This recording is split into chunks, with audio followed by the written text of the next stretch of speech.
Mas Arya langsung dilanjutkan, kenapa Presiden merespons dan setuju akan perpanjangan masa jabatan untuk kepala desa ini, Mas Arya? Ya, isu ini memang sudah cukup lama disampaikan oleh kepala desa. Dan kalau kepala desa pada demo itu paling bikin ribet Republik. Pertama, kepala desa, kedua guru. Ini harus segera direspon karena fungsi tugasnya memang luar biasa. Mereka berapa hari? Kalau berangkat pulang itu 2-3 hari. Ya, kebanyakan hal yang menyangkut berbagai hal terkait dengan administrasi kependudukan dan lain-lain di daerah atau di desanya itu pasti akan terganggu. Itu yang pertama. Maka harus segera direspon mengenai keinginan para kepala desa. Tentang politik sekali lagi, partai politik tidak takut diancam sama kepala desa. Ya kan? Sekali lagi kita tahu persis bagaimana mendulang elektoral. Ya. Karena ngancam, walaupun kita ingin tetap kepala desa itu netral lah kan.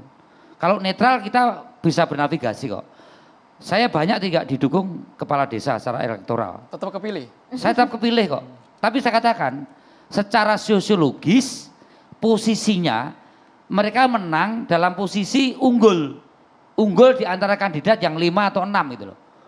Ya, mau ngancam gimana kan gitu. Karena ngancam, walaupun kita tidak ingin diancam dan bagaimana partai politik juga bersinergi dan berkolaborasi karena banyak hal terkait dengan agregasi, artikulasi itu muncul dari kepala desa, dari perangkat desa untuk kita dengar. Ya. Maksud saya nggak usah ngancam-ngancam lah, ya kan? Nggak usah ngancam-ngancam, semua bisa diselesaikan untuk dibicarakan. Jadi kalau toh kita mendukung 9 tahun, bukan takut ancaman. Bukan karena takut ya? Bukan takut ya. Siapa takut itu? 9 tahun ini rasionalisasi butuhnya desa maju, bagaimana konstruksi politik akibat Pilkades ini perlu ada jeda yang lebih panjang. Tadi katakan oleh Mas Menteri bahwa setelah selesai Pilkades butuh 1-2 tahun untuk membangun kondisi equilibrium, membangun kondisi konsensus di antara perangkat desa, belum dengan lawan-lawannya yang secara sosiologis juga perlu. Baru selesai 2 tahun kerja sudah persiapan lagi Pilkades berikutnya. Pada saat persiapan Pilkades, konstruksi lawan lama akan muncul lagi. Botoh-botoh mulai kalkulasi lagi. Para penumpang-penumpang, investor-investor yang butuh proyek menggunakan dana Pilkades juga sudah pada main. Nah, jadi saya kira rasionalisasi 9 tahun itu tidak sederhana dari para ungkapan para kepala desa. Memang harus kita kaji supaya lebih netral, lebih adil, lepas dari argumentasi Bang Fahri, Pak Ferry, Pak Menteri dan saya, silakan kaji secara akademis. Bawa dari perdebatan politis ke perdebatan akademis. Itu lebih fair sehingga adik-adik ini yang muda-muda ini bersama profesor doktornya bisa mengkaji secara akademis di kampus. Lebih netral dan bagaimana itu diberi masukan ke pejabat-pejabat politik atau kami-kami DPR pada saat nanti rapat dengar pendapat untuk menyampung aspirasi, plus minusnya semuanya ada. Kajian akademis secara komprehensif, boleh suaranya mungkin Bang Boni sebelum Ya, ke jangan Bang hanya Ferry. perdebatan politik saja Ya, maksudnya. silakan Bang Boni. Ya, pertama saya melihat dari awal modernisasi politik itu kan keharusan dan kita tidak bisa menghindar dari arus sejarah itu. Ketika kita menerapkan sistem pemilihan langsung, ini sebetulnya menyatakan kesiapan kita untuk terlibat di dalam proses modernisasi politik, berdemokrasi dan sebagainya. Maka kita angkat topi ketika Ibu Mega menerapkan itu di 2004. Ya, meskipun ketika itu secara praktis menjadi jalan tol bagi PSBY kan untuk menang. Nah, kemudian kita menerapkan juga yang namanya sistem pemilihan langsung untuk kepala daerah. Ya, setelah adanya otonomi daerah Undang-Undang tahun 1999 yang kemudian direvisi di 2004 dan seterusnya revisi. Nah, lalu kemudian muncul ini banyak dinamika di dalam modernisasi ini. Money politics, pencurian suara, faksionalisasi dalam masyarakat berbasis kepentingan. Nah, kemudian politisasi klan-klan politik, keluarga-keluarga politik, politik berbasis keluarga. Ya mungkin di kita tidak terlalu kentara, tidak seperti di Filipina misalnya. Nah, tetapi ini saya mau mengatakan bahwa kalau dicermati secara akademik, ada satu penerobosan dari tradisi Gesellschaft menuju Gemeinschaft. Yang harusnya proses itu dibalik dari Gemeinschaft ke Gesellschaft. Ya kalau melihat klasifikasi Durkheim yang belajar sosiologi adik-adik mahasiswa. Jadi dari masyarakat yang berbasis kepentingan dia terobos kepada masyarakat berbasis ikatan persaudaraan. Ya, apa yang terjadi? Kebingungan baru muncul. Nah, di tingkat daerah. Nah, muncullah mekanisme pemilihan kepala daerah langsung yang diatur oleh undang-undang. Ya, di sana tentu berkecamuk itu kebingungan-kebingungan. Di satu sisi orang tahu ikatan kekeluargaan antar keluarga, antar kampung, antar dusun itu sesuatu yang mahal, tetapi di sisi lain ada pembelahan-pembelahan karena perbedaan kandidat, perbedaan pilihan di dalam pemilihan kades. Nah, mana yang mau dikedepankan? Keunggulan tradisi lokal atau kepentingan praktis mekanik dari proses pemilihan ini? Kan itu. Saya kira kita tidak bisa memastikan, tetapi bahwa masyarakat otomatis seperti ditampar. Kita harus menentukan pilihan. Mau maju menuju masyarakat Gesellschaft yang berbasis kepentingan, atau kita tetap konsisten sebagai warga desa yang dibangun di atas solidaritas kekeluargaan. Nah, saya kira perdebatan moral dan batinnya di situ. Nah, ini kemudian berimbas kepada bagaimana teknis pelaksanaan kekuasaan oleh kepala desa. Benar, tadi dikatakan oleh Pak Menteri bahwa persoalan-persoalan bagaimana meningkatkan kualitas pelayanan di desa, bagaimana membangun komunikasi atau koordinasi antara kepala desa dan perangkat desa, itu juga satu concern. Ya, lalu Pak Arya tadi mengatakan bahwa pentingnya kesinambungan di dalam skema pembangunan desa, ya. Saya kira itu semua hal yang penting. Tetapi kita juga harus memahami bahwa pelaksanaan kekuasaan di desa itu berbeda dalam konteks yang skop politik yang luas. Yurisdiksinya luas seperti kabupaten, kota atau provinsi atau negara. Perbedaannya yaitu tadi karena desa skopnya kecil, orang saling mengenal. Jadi perbedaan pilihan itu bisa melahirkan kebencian yang sifatnya personal. Dan kalau sudah personal, maka tidak akan mudah membangun konsensus. Nah, kalau konsensus tidak ada, bagaimana kebijakan bisa diterima dan dijalankan? Lalu kemudian kita bicara soal pengelolaan anggaran desa. Nah, kalau tidak ada konsensus, bagaimana kepala desa mau menjalankan? Kalau dia mau menggunakan dana, takut dicurigai korupsi oleh lawan dan kemudian jadi masalah. Kalau tidak dijalankan, ini perintah undang-undang harus diberdayakan. Nah, ini yang membuat banyak kepala desa juga tidak memanfaatkan uang desa, lalu tidak buat apa-apa. Ada juga yang memanfaatkan tapi tidak paham teknis pertanggungjawaban, akuntabilitas, transparansi, akhirnya kena korupsi. Nah, makanya saya bilang ini kita lempar beban, ya, harus kita berpikir secara serius. Saya kira ini bukan soal waktunya, ya. Maka kita pikirkan bagaimana sosiologi politik dari masyarakat desa ini kita pahami, lalu kita tentukan soal batas waktu. Pertama tadi bahwa dalam setiap suksesi, 1-2 tahun pertama saya amati di banyak desa, itu hampir pasti orang masih belum bicara antar pendukung itu, nggak ada itu. Keluarga sana, keluarga sini nggak bakal ngomong gitu. Nah, bagaimana dengan calonnya? Bagaimana kita bicara konsolidasi untuk pelaksanaan itu? Artinya bahwa banyak waktu terbuang. Jangan lihat di 6 tahunnya itu. Praktisnya orang cuma berkuasa 3 tahun. Makanya saya bilang ya, you taruh 9 tahun, 2 kali 9 gak masalah.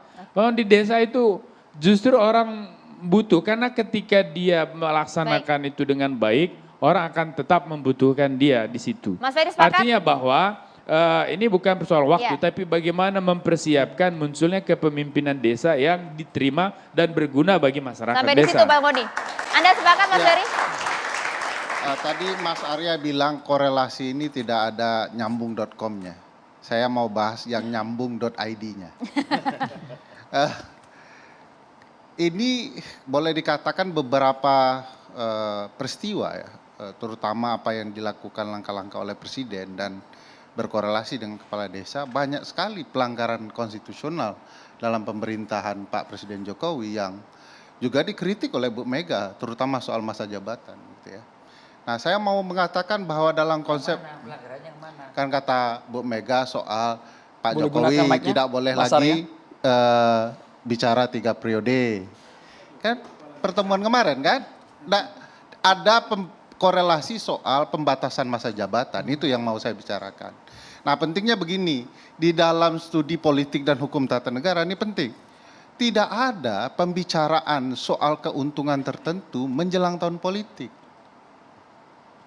Contoh, Pak Ferry yang Sabar, saya sabar, katakan sabar. seolah-olah kalau toh pemerintah setuju atau DPR setuju, ada satu hubungan bahwa persetujuan itu terkait dengan hal-hal yang menyangkut perpanjangan atau 3 masa periode tadi. ya Saya oke, singgung itu nyambung.id-nya ya. Ya oke, poin. Saya mau mengatakan begini, dalam teorinya tidak boleh bicara perpanjangan, naik gaji, pemberhentian, pengangkatan orang baru menjelang tahun politik. Contoh di undang-undang pemerintah. Ada aturannya enggak Ya. itu? Contoh ini saya Ada mau sebut. aturannya enggak melarang Ada. itu? Tunggu dulu. Masa Ini jabatan contoh. presiden 5 tahun. Iya, nanti saya jelaskan. Contoh di pemerintahan daerah, kepala daerah itu dilarang memberhentikan atau mengangkat orang tertentu dalam kurun waktu tertentu yang berkaitan dengan proses pemilihan. Begitu juga soal naik gaji. Ada contoh nih, Senat Amerika punya kewenangan naik gaji, naikin gaji diri sendiri. Oleh Mahkamah Agung Amerika dilarang, ketok palu. Boleh naik gaji, tapi berlaku untuk periode berikutnya. Kenapa? Dijauhkan dari konflik kepentingan, konflik of interest. Yang di masa waktunya ini. ya. Masih Boleh 2 tahun pakai mic-nya, pemerintahan. Mas Bukan Arya? 2 tahun, Boleh pakai Ini mic-nya? masih Pak Arya, Februari besok. 2024. enggak, presiden itu selesai baru 2024 Oktober. Iya betul, tapi pemilihan umum Februari. Dan Jokowi juga enggak ikut lagi. Iya, tetapi bisa saja partai tertentu yang diancam atau mendukung gagasan ini, Mas Budiman misalnya. Walaupun PDIP mungkin Monggo. tidak ya. Maksud saya gini Pak, kalau Nah, 2 tahun presiden masa jabatannya masih 2 tahun terus Makanya, dilarang menggunakan keputusan. Saya sebagai jelaskan pejabat. Mas Arya, dalam konsep kebijakan, bahkan asumsi akan terjadinya konflik of interest dilarang dilakukan. Oleh karena itu makanya ditunda. Kalau memang ini baik, ada kajian ilmiah kan? Kajian ilmiah itu kalau memang 9 tahun itu terbaik, mestinya diterapkan setelah pemilu berlangsung. Jangan 2 tahun, karena Pak Ferry. akan ada asumsi bahwa Presiden masih punya waktu 2 perpanjangan tahun. masa jabatan ini adalah hadiah dari partai tertentu atau presiden untuk kepala desa untuk mensupport mereka dalam pemilu 2024. Makanya keluar Ancaman itu pernyataan ancaman itu karena mereka tahu posisi mereka sangat menentukan pada pemilu 2024. Oleh karena itu, bukan spekulasi, itu pernyataan mereka, bukan saya. Ya, saya katakan Apa yang tadi. diomongkan Mas Boni dan Pak Mas Arya malah spekulasi. Kenyataannya ada ancaman, tetapi dianggap itu tidak ada. Ya, ancaman kan kita ini kalkulasi. saya bilang ada teorinya. Kalau tidak puas dengan teori ini silakan buat teori baru. Iya. Teori barunya Seorang apa? kepala desa tidak unggul secara elektoral. Tidak unggul secara elektoral, Tidak. tapi bisa membantu. Contoh kasus-kasus pelanggaran pemilu. Anda mau membantah ada kasus-kasus pelanggaran pemilu yang melibatkan kepala desa? Tanya beliau, berapa banyak jumlahnya? Silakan. Ya banyak Di jumlahnya. mana posisinya Begini, kepala desa? saya kalau boleh potong. Enggak, di mana kepala desa? Ini Di sudah dalam pelanggaran pemilu. Pembicaraan ini sudah Kita tidak fokus pada tema ilmiah. kita. Ya. Karena kan Mas Ferry. Ferry memulai dengan kecurigaan. Jadi Saya kalau kita saya mendebat bilang, Mas kecurigaan, Boni, ada teori, kalau ada kita peristiwa. sebentar, dia Ada tetap apa? aja basis berpikirnya kan prasangka. Bukan. Kalau Saya kita menceritakan mau ada Kekhawatiran saja, peristiwa. Bang Boni. Kalau Ada mau kasus mendiskusikan, Anda Bentar apa dulu. kasus Anda? Apa teori Bentar, Anda? bentar dulu. Jangan-jangan Sebentar. nanti Anda Saya akan ke sana, malah saya akan ke sana. berprasangka. Bilang orang berprasangka, tapi basis Jadi- teori tidak ada, fakta empiris tidak punya. Kita kan diundang ke TV ini membahas 9 tahun masa jabatan kepala desa. Kok bisa larinya itu sampai ke Pak Jokowi lah? Emang Pak Jokowi kepala desa? Makanya saya Makanya saya ceritakan larinya ada ke kasusnya, partai. Artinya gini, Abdesi gini. berkumpul, Gini, dikumpulkan orang Gini, istana, Pak Ferry. bicara, dengarkan dulu. Bukan. Anda menuduh bukan. saya tidak ada kasusnya, ada korelasi. Bukan. Saya jelaskan, ada korelasinya.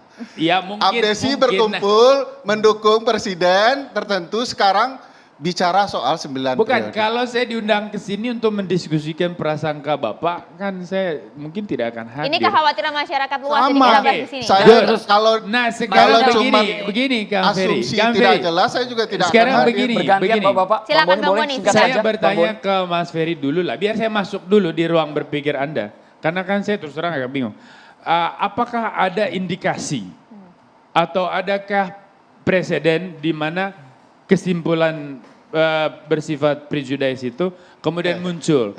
Ada enggak sih tanda-tanda bahwa usulan 9 tahun masa jabatan kepala desa ini berkaitan dengan masa jabatan bupati, gubernur, Oke, kita presiden? jawab dulu. Ya, aku pengen tahu aja. Oke, Iya, singkat, terima kasih. singkat. Siap, Pak. Ini di bawah Dia- tadi dia tiga bertanya pertanyaan, Mas sesuatu Ferry. yang tidak nyambung. Tadi Pak Ferry mengatakan bahwa menyetujui 9 tahun itu karena ada bonus seperti ancaman dari kepala desa untuk kemenangan partai politik atau Bukan anggota seperti DPR. Mas, sudah Saya- terjadi itu. Ya saya sebut, saya katakan secara elektoral, dalam pengertian elektoral, sebagian besar kepala desa tidak menang tapi hanya unggul suara. Jadi kita tidak takut. Terus kemudian Mas Ferry bilang, dia kan bisa mensiasati sebagai kecurangan pemilu. Memangnya kepala desa penyelenggara pemilu nggak nyambung.com Mas lagi. Ferry langsung dijawab. Jadi ini yang Siap. saya kira Betul-betul Mas Arya. parah, Ya, saya silakan, Mas paham. Ferry, silakan. Pura-pura tidak paham. Loh, iya. Kasus kecurangan pemilu tidak hanya melibatkan penyelenggara, peserta, pemilih. Juga perangkat-perangkat tertentu. Makanya di Undang-Undang Pemilu ada. Baca pasal 29, 30 Undang-Undang Desa menyebutkan keterlibatan kepala desa dalam kecurangan pemilu. kecurangan saya tidak percaya. Tapi kalau figur tokoh itu mendukung ya. Bagaimana Mas sudah Rugi disebutkan loh, Pak. undang-undangnya dikatakan Bang Fahri tidak ingin percaya. komentar seperti yang Bapak-Bapak. Kita harus Faktual. jeda hanya di catatan demokrasi. Kita Tetaplah bersama tahan kami dulu, pemirsa. terima kasih. Saya katakan secara faktual.